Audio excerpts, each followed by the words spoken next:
It's me. I'm back again. What's up, ELiens? I'm back again with another video.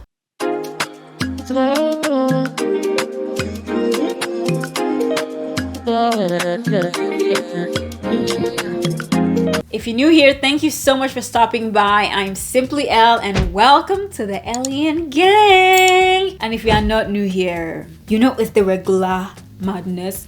It's the regular madness. Thank you so much for coming back. This video is going to be talking about Love is Blind Season 8 Episode 12. And this episode opens with Taylor and Daniel ice skating. It's their last date before the wedding, and it's also Taylor's birthday. It looks like they had a lot of fun on this date. Taylor seems to be a really good skater. I'm a beginner level skater, but I'm not afraid to get on the ice and do a little see you. So I had fun watching their date. We also learned that she loves his words, and his words are what made her fall in love with him. And he says to her, "I'm not going anywhere." And then we move on to Joey and Monica, whose last date is at the Marjorie McNeely Conservatory. This is a place that's very special to Monica and has been special to her since childhood. So she's very excited. However, Monica says that she needs some reassurance from Joey that he's all in with her. She feels like he'll say no, and what feels like a dream for her this whole time will now be coming to an end. And I'm like, what? So this whole time y'all have been I've been supporting you people, and you're not sure if you are going to say no or yes. And that's what makes what I mentioned in the last video very important, with Joey saying that he doesn't know exactly what he will say yet. And Monica is here saying, yeah, I don't have any reassurance from him. I think that's kind of crazy when we are like a couple days to your wedding, but whatever. While they're having their dinner at the conservatory, we learned that Joey's love languages are acts of service and words of affirmation, while Monica's are words of affirmation and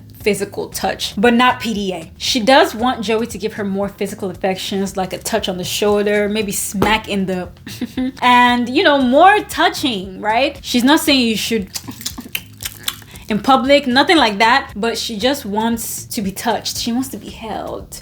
And I can understand that. After that, they both agree that Joey has improved in the physical touch department. And then he tells her that he loves how they communicate, and he gives her many compliments on her character, and then says, "I have a lot of love for you."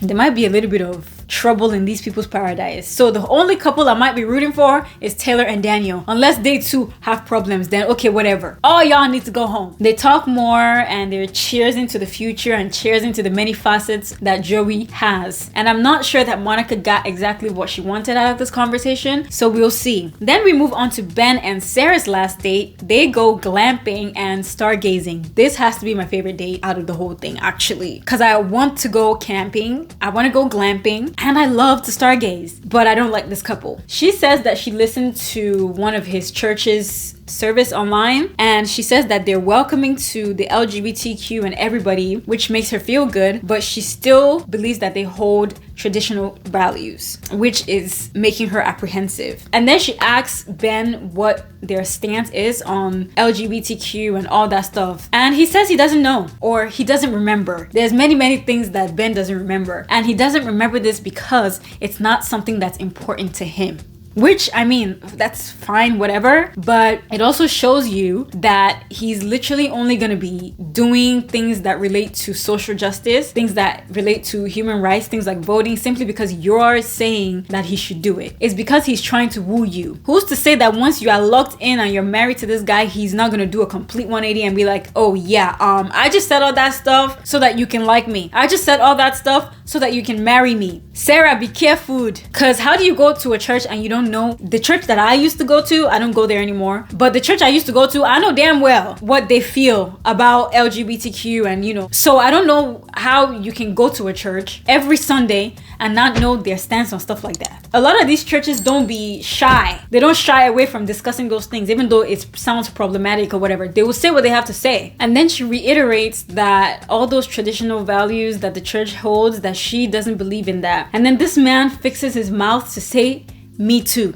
He's literally just going with everything you're saying, Sarah, so that you can keep feeling comfortable. Because we know you don't stand on nothing. You don't stand on business. All Ben needs to say is, I agree with you. I believe in the same thing you believe in. That's all. You don't need no action, no nothing. You have been to church with this guy, but we haven't seen him take interest in anything that you do. We haven't even seen you take interest in the things that you say you're interested in. But we've seen him go to church and you've gone with him. You're doing everything with him, but we haven't seen your own side. So Sarah girl, I don't think you're serious. I do not think you're serious. If you're gonna actually marry this guy, you're not a serious person. And she lets him know that she's not able to continue going to his church because of their stance, but she's open to going on special occasions and is leaning towards finding a different church altogether. Okay girl, whatever. I say it's clear that these two don't align fundamentally, and Sarah is trying to drag Mr. Left and make him Mr. Right. That's what she's doing. And I still believe they should not get married, if I haven't said it enough. We now move on to Devin and Virginia, who go on a horse-drawn carriage ride and to dinner. Wanna pick out our house?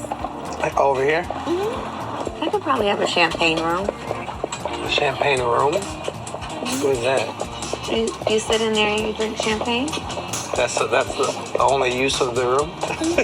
Yes. Virginia asks if there's anything... I'm sorry. It's the fact that Virginia keeps looking for things to discuss. Virginia asks if there's anything else they need to discuss. Devin, of course, says no because he doesn't want to have those hard conversations, in my opinion. Virginia says that they haven't mentioned the prenup since she brought it up. He hasn't let her know if he signed it. Nothing. And I wrote in my notes that I think Devin is hoping she forgot about it. That's not true. Then Devin brings her a gift. I thought the gift included a signed prenup, but no. It was a basketball with their name on it, with his last name on it. Honestly, it said Team Buckley. Is that his last name? Team Devin's last name. And some matching jerseys that have their high school colors. She really likes it. She's like, oh, he's so cute. Oh, he's so sweet. Oh, he's so cute. She loved it. Great. Then we move on to the Bachelor Bachelorette party. The bachelor party was football related. They each take turns throwing and kicking the football. Then the Bachelorette party was elderly themed. They were dressed like the elderly and they went to the Mall of America. They rode a carousel and a roller coaster. Yeah.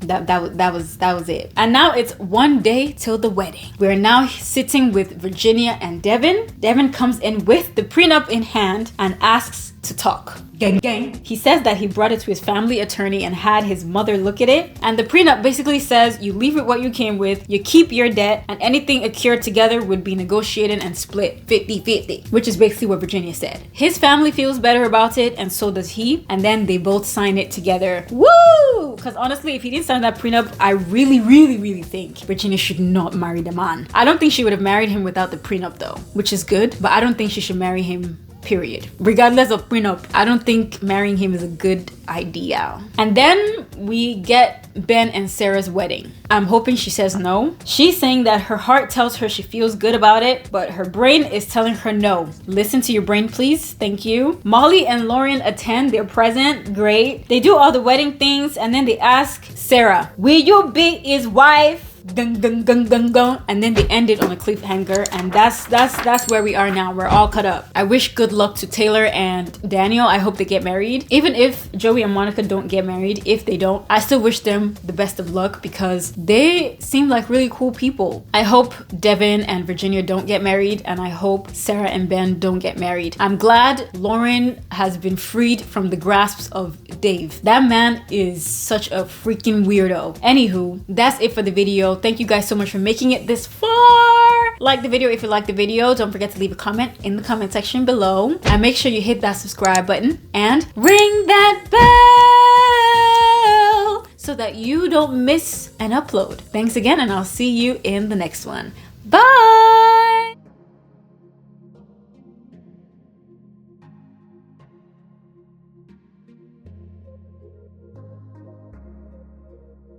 Sarah, will you embrace Ben to be your husband and your companion, best friend for life? No.